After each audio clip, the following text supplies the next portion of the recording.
Bezrat Hashem, with Hashem's loving grace, welcome to Amunah Beams with your host, Laser Brody. Today's podcast is entitled, You Can If You Want. The Midrash in Kohelet Rabbah tells us that the great tzaddik, Rabbi Hanina ben Dosa, was upset because he didn't have the money to present any kind of gift to the Holy Temple. Well, disappointed, he didn't have the financial means to show his love for Hashem, so he went for a walk out of town, and he saw this huge marble rock. He said to himself, wow, this would be a perfect gift for the Holy Temple. So he had a big smile on his face and now fired up with energy. So he vowed to carry that rock all the way up the hill to Yerushalayim as a gift to the Beis Hamikdash. Well, first he smoothed and he polished it and he brought that marble to this gorgeous high shine. But there's one problem though. The rock weighed about 3 tons. And Rabbi Hanina looked around for somebody to help him transport it. There was nobody there. So all of a sudden 5 laborers came along and they offered to deliver the rock to its destination for 100 gold pieces. He said, 100 gold pieces? Rabbi Hanina didn't have a fraction of that amount. Well, the laborers walked away and says, come back when you have money, buddy. Rabbi Hanina, he didn't have any money, but he didn't despair. What did he do? He started pushing that rock himself. He shoved and he shoved and he shoved till his shoulder and his back hurt. He kept on shoving. He got to understand that rock weighed more than a GMC pickup truck, and it didn't have wheels either. But Rabbi Hanina didn't care. He believed that he could get that rock to Yerushalayim, which was a 30-mile uphill trek from where he lived. So he pushed, and maybe the rock budged a half an inch at the most. Well, all of a sudden, 5 other laborers came on the scene, and they only demanded 5 silver shekels, but they had one condition. This was much cheaper than the 100 gold pieces that the first group demanded. Conditioned on the fact that Rabbi Hanina, he gives them a helping hand. He joins the crew. Okay, so Rabbi Hanina, he agreed to it and they shook hands on the deal. It was a great deal. So together, they all grabbed the rock, and in a blink of an eyelash, Rabbi Hanina found himself in the courtyard of the Holy Temple in Yerushalayim. When he turned around to pay the laborers, there was no laborers, nobody to be found.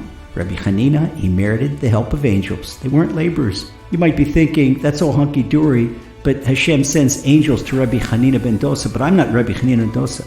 Don't worry, Hashem doesn't expect you to be, and He sends you angels all the time, without you even knowing it. I'll share you a secret that I always tell myself. If there's an obstacle in my life that I can't budge, it's not because it's too heavy, it's because my desire is too light. You know why? It doesn't matter whether the obstacle weighs 1 pound or 10 tons. Either way, that's Hashem lifting it, not us. We're all a bunch of Rabbi Hanina ben Dosas. The prophet Isaiah says so. Open up chapter 60 in Isaiah to verse 21. And what does he say? He says, the people of your nation are all righteous. They shall inherit the land forever. You hear that? Every single one of us is righteous. It's not my words, the words of prophet Isaiah. So I'll prove to you that righteous means having enough desire. Look in Parshas Shlach Lecha. The spies, they didn't inherit the land because they were afraid of the obstacles. And remember what Isaiah said? Isaiah said, the people of your nation are righteous. They shall inherit the land of ever. Means that if you're righteous, you inherit the land. But the spies didn't inherit the land because they didn't have enough desire. Were afraid of the obstacles. And they didn't believe that they could overcome the giant Canaanites. But you know something? They didn't even try. Except for Joshua and Caleb, the others didn't ask for help, didn't even try. They preferred the comfort zone of the desert. You see, Hashem provided the Jewish people with every single comfort in the desert. Under Hashem's clouds of glory, they enjoyed year-round climate control, and they ate heaven-sent bread, the manna, and they drank fresh mineral water from Miriam's well that went with them wherever they went. And their clothes were always freshly laundered and ironed, and their sandals were in perfect repair, and the children's clothes and sandals grew with them. And even though the desert was a habitat of snakes and scorpions, not a single one was ever seen in the holy camp. With such a worry-free life and a guaranteed effortless income, the Jewish people were more than hesitant to deal with the challenges of the land of Israel. They have to grow their own crops and raise their own wheat and make their own bread. What's more, they already had bitter memories of the war with Amalek that we learn about in Parshat Beshalach, and they were certainly wary of the battles that would await them in the context of conquering the land of Israel. Who needs the hassle, they thought.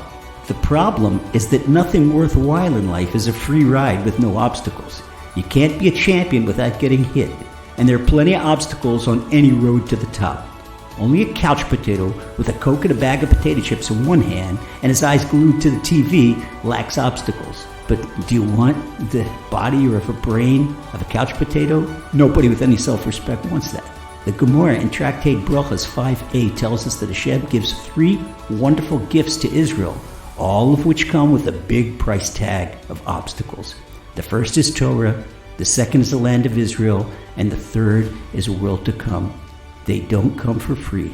The more something is precious, the greater the price tag and the greater the obstacles in attaining it. And to overcome those obstacles, there's only one way: we have to have desire. Because one way or another, that's Hashem doing it. And what we're doing is not our effort, not kochi v'otzam yadi, not the might of my right hand, it's only our desire. And we become winners and champions by way of desire, not by way of mental effort, not by way of physical effort, only the desire. Because with desire, we break down all the boulder-sized barriers that stand in our way of getting close to Hashem. All we have to do is to provide the desire, and Hashem does all the rest. So don't ever forget that you can do anything if you want to bad enough. So God bless and much success.